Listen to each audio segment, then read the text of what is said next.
Good idea, looking at the moon through a telescope. Bad idea, looking at the sun through a telescope.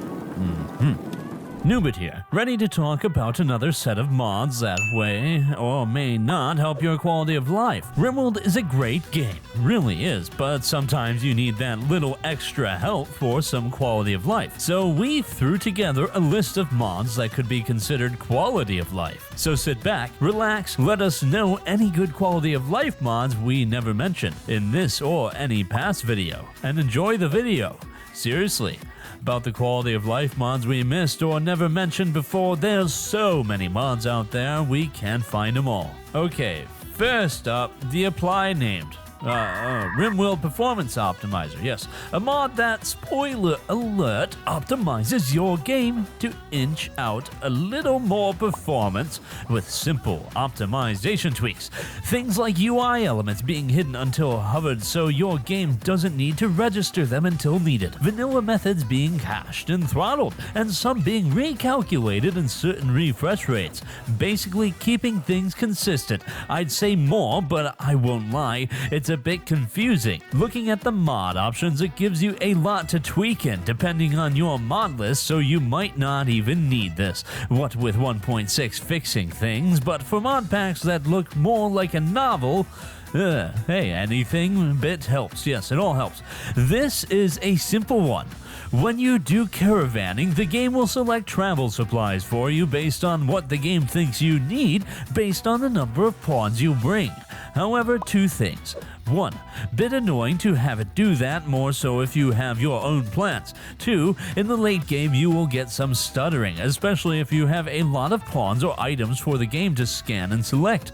This mod, disable automatically select travel supplies while ease those annoyances. Simply download, use, and not worry about this mod. Alright. Pause whatever cosmic chaos we've got going on, because I need to show you something that just dropped, and it's honestly wild. It's called Foundation Galactic Frontier, or FGF for short, and if you're into space strategy, RPGs, or you've ever wished you could live inside Isaac Asimov's Foundation universe, this is it. I've been playing around with the beta, and man, it nails that feeling of commanding your own starship. You can roam freely through this massive handcrafted galaxy, docking at planets, trading, fighting pirates, exploring unknown systems, and every run feels different. It's like if Stellaris, FTL, and the Foundation TV show all had a baby, then gave it lasers. In FGF, you're the captain. You manage your ship from the ground up, build rooms, assign crew, research tech, customize everything. You've got both space battles and ground squad combat, so one minute you're commanding fleets and the next you're sending heroes into battle on alien planets. Oh, and yes, it's the first official mobile game adapted from Asimov's Foundation. You'll even run into iconic characters like Harry Seldon, Halber Malo, and Demrizel from the TV series. The art and music are incredible too. They actually brought in the composer from Stellaris and the artist from Star Atlas, so the ships look stunning and the soundtrack is pure space opera perfection. We all know how good the Stellaris soundtrack is, and there's nothing disappointing here. So yeah, if you're ready to explore the Foundation universe yourself, hit the link right at the top of the description or scan the QR code on screen. You can play on mobile or PC totally free. Download now to get free heroes and battleships and use my exclusive code to get more in-game rewards. Join the global launch event and unlock limited cosmetics while you're at it.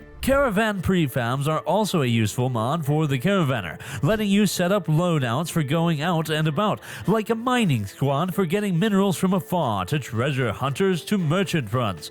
Just set up what you want to do, save the prefab, and the next time you can get all your crew and whatever you need. The mod even comes with its own disabling the pre-selected stuff pot like the previous mod. It also works with transport and portals, like underground pits and so on, which is good.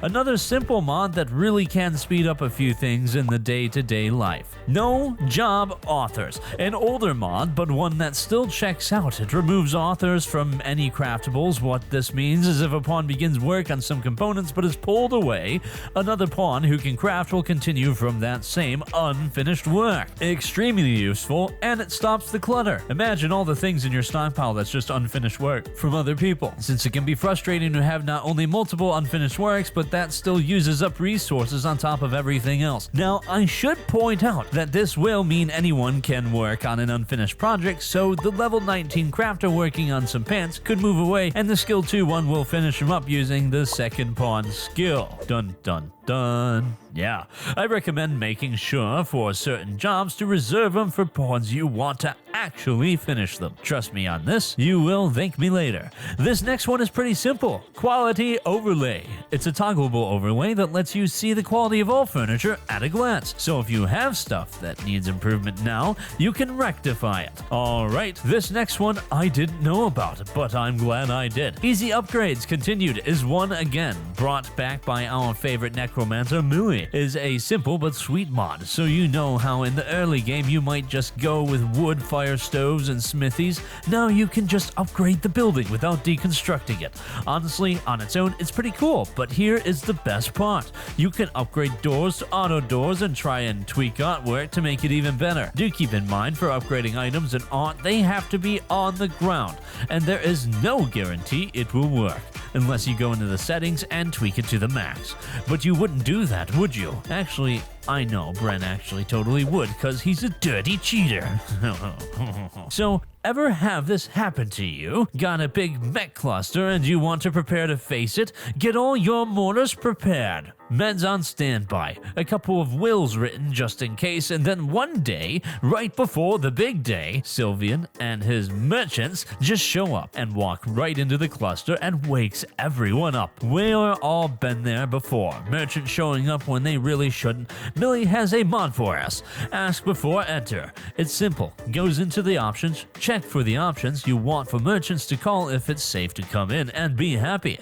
Once again, thanks Necromancer Millie for both continuing mods and making new ones for useful stuff like this. Now for a mod that has been continued, and not by Millie. Drop all inventory continued does what it says. It lets you drop all your inventory in a friendly unit's backpack. Anything not equipped goes onto the ground. Simple enough, great after a huge caravan shopping trip. Download it and never look back. So you know what's great? Self-tending when you've got good colonists. Know what's not great? Auto self-tend isn't automatic. Can be a bit annoying in the late game to forget to update that, more so when bad stuff happens. Auto self-tend works by checking off the auto self-tend box on a colonist if they reach the minimum requirement to actually be viable, or based on your own parameters, make level 0 medics heal themselves with dirt. It ain't your dad. ReTend is a mod that lets you retend the wounds.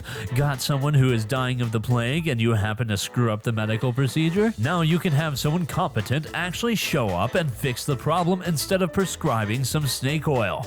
Even if no one wants an unoiled snake, I think it's a good balanced mod because you still have to use up medicine and it's basically re-rolling a tending course. If you disagree, then you are free to disagree. And explaining why this isn't a quality of life, seriously, I don't mind the dialogue. In the early game, medicine is important. You really don't want to waste the good stuff on people who don't need it. Here comes surgery meds to help with that. When you set up medicine in general settings, if you right-click on the icon rather than left-click, you have a new option for medicine to be used for surgery. So you could say have a doctor care with no meds, but still have access to any procedure that requires meds done. Oh, and anything that uses medicine, like for anesthetic or something, is considered a surgery, so keep it in mind. I recommend Heal Root for day-to-day tending with the good meds for surgery. That way you always have a better shot at getting important things done. But hey, that's just me, that's Noobert. If you've been messing around with genetics, you will have a lot of pawns in a coma, such as life, but why not speed up these issues? Faster gene coma recovery does this in a fair and balanced way. Wait for it. Yeah, I hear those comments being typed right now, right this second. How is this crafted a fair and balanced mod? Glad you asked, Mr. Strawman. See, it's balanced because you have to tend to the coma. The better the tending, the faster the coma goes, meaning it's possible to accidentally have the gene shock coma last even longer than without the mod. This is why I consider it a quality of life and a balanced mod. Oh, and by the way, There is a similar mod called Faster Gene Recovery, only involving gene regrowth, like say with Xenophages sharing their xenotype or you harvesting genes from people. The next one is just a simple thing I feel should be in the game as an update, but no Hemogen Farm medical alert. See, in Rimworld, if you have a prisoner set to Hemogen Farm or blood feed, naturally they will lose blood. The problem: Rimworld will constantly alert you about medical emergencies. One farm is fine, but are multiple like for vampire colonies or just role-playing the most sadistically, legally distinct Red Cross collecting blood? You are gonna see that alert. Yeah, feels like an oversight. It's just there and it's too often. This mod is very good. Quick stockpile creation is another feature that could fit in the base game. A simple mod that works by letting you select an item on the ground, like say a bunch of corpses from neighbors showing up, and you can just make a stockpile for them. Works by making stockpiles based on their categories and is pretty smart about it. Give this one a shot. Might be more helpful than it lets on. Now for this next quality of life mod. We have a mod that makes eating without a table scar you for life. Huh. Okay, I do believe an unquality of life mod slipped into the pile. Yeah, this one makes it so that eating without a table gives the debuff of 9,999 days. Needless to say, for challenging runs, not so good for mental stability. Moving on. Okay, on to actually serious mods. The more ritual rewards might be pushing what a quality of life mod is, but rituals in Rimworld can be pretty samey. With their rewards, of course, more ritual rewards allows for more varied choices, from rain calling to summoning raids to even stripping clothes off raiders. Okay, that last one is kind of funny. Check out this mod, and its many options could be good for more religious playthroughs, or just ways to further game the system. Traits are the backbone of the colony. It makes your pawns what they are, but sometimes you get a pawn with that one trait that makes them unviable. In a more balanced sense comes a trait extraction mod and ejection mod. Yes, just take the extractor and use it on a pawn through a couple of things to keep in mind. The process is a bit long, so make sure they are standing still or are passed out on some anesthetic. 2. They will extract the first trait in the list that's being on the left, so you might be doing this a lot. Keep in mind the price of 2 advanced components, 70 steel and 10 plasteel. Yeah, feels a bit fair. A good quality option for making your pawns better, worse, or maybe more hilarious. See what happens if you inject Body Purist on a Monarch, a misogynistic misandrist, and the chem-addicted pyromaniac heavy sleeper. Can get the heck out of my colony, seriously, even if I got some standards. Wow. So years ago we mentioned Camera Plus, a good mod back then to really get into the action, but it does have a few performance issues. Here comes the simple camera setting mod to be the successor. Like Camera Plus, you got zoom, and when I say zoom, you can practically see the sweat on your future corpses. Plenty of other options like camera speed, display distances, smooth zoom, and follow camera. Basically, this is the newest thing if you want to really get into the action for those cinematic shots. So, you like hunting, I do too. Know what I don't like? A stampede of muffalo killing my lone hunter. That honestly happened more times than I can count. We all have a Muffalo herd revenge story. Don't say you don't, we know it's not true. Hunting Squad can help mitigate some of those problems, and even come with a few quality of life features I didn't know I wanted. First off, the Hunting Squad is done via a building on the ground. Think of this as a crafting order, except you're crafting blood, guts, and leather. You can set up parameters. The examples the mod suggests are, and I quote, building 1, priority 10, group of 1 to 2 hunters hunting for small, gentle animals within a max radius of building. Building 2, priority 12, group 4 of 6 hunters, minimum 3 ranged hunter, minimum 1 melee hunter, hunting for predators within smaller radius. Start shooting when all are in range, and it is more than 5 tiles from the colonist activity.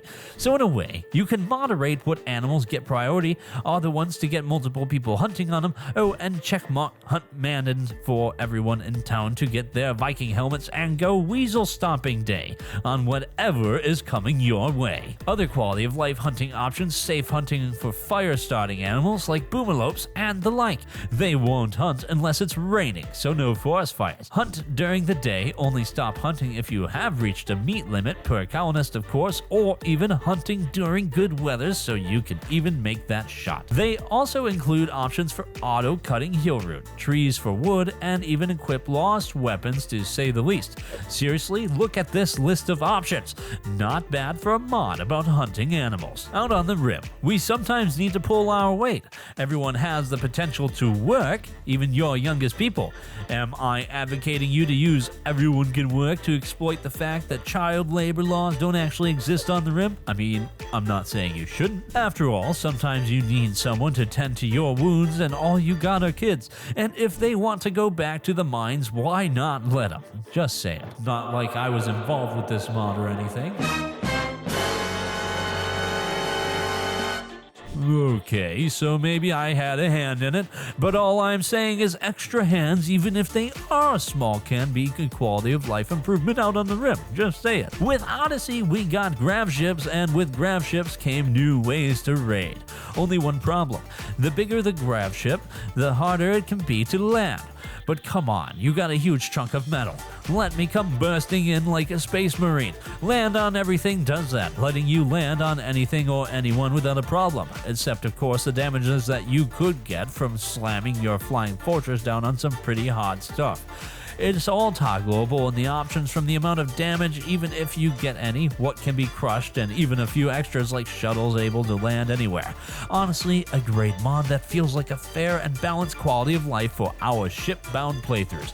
I imagine the pirates in the audience will also be happy to crash land on some poor settlement now. I would say we're done, but there is one more mod that literally came out as of writing this video that I had to add in. Research Cure. Yes, thank you. Does exactly what you think it does. Lets you queue up research so you don't have to micromanage your research. Great for big mod pack playthroughs. Why this isn't in base game, I'll never know. Just reminding everyone about our sponsor FGF before we leave. That's Foundation Galactic Frontier. Download it using the link below and start building your empire among the stars. Now let's get back to the video. So yeah, that's 21 quality of life mods. Honestly, not bad choices, and I certainly will be using a few of them the next time I hit the rim. Let me know what you liked, but know what I like? My patrons. Seriously, you guys are awesome. We couldn't do it without you guys, and we look forward to getting your continued support. See you in the next video.